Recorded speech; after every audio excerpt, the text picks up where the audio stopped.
zoology with Dr. Daisy followers. I'm out here in Sonoran Desert outside of Tombstone. Very windy. Hiked about 4 miles here and seen pretty much nothing. The largest bird I've seen out here is a crow, a couple of small songbirds, but there are still possibilities for what the Thunderbird could have been. So the Tucson Thunderbird was posted in the Tombstone epitaph in 1890. So what could it possibly have been that they saw? What large flying creature could have been out here in the Sonoran Desert?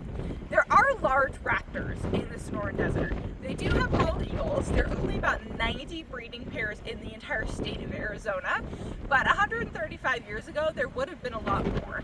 Before DDT decimated bald eagle populations across the country, they would have had a lot more bald eagles. There are also golden eagles in Arizona, which are pretty sizable.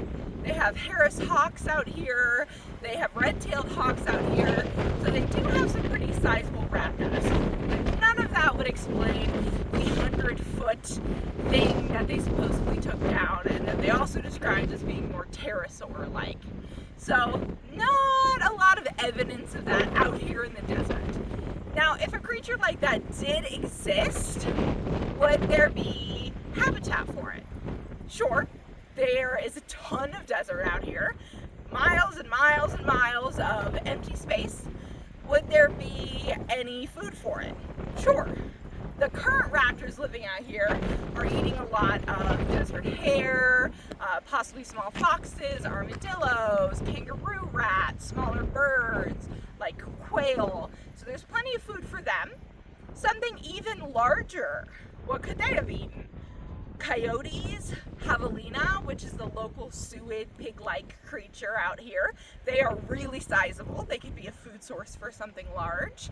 So there is a fair amount of life out here that could be a food source for something really big. Now, whether that means it actually existed could be a different story, but it could have. If you've listened to the podcast on Thunderbirds, you know that extremely large winged creatures have existed in the past and can exist. There are mountains out here in the Sonoran Desert, which is a potential hideout spot for something really large. So I'm not saying that a very large winged creature couldn't exist in this habitat, because it certainly could.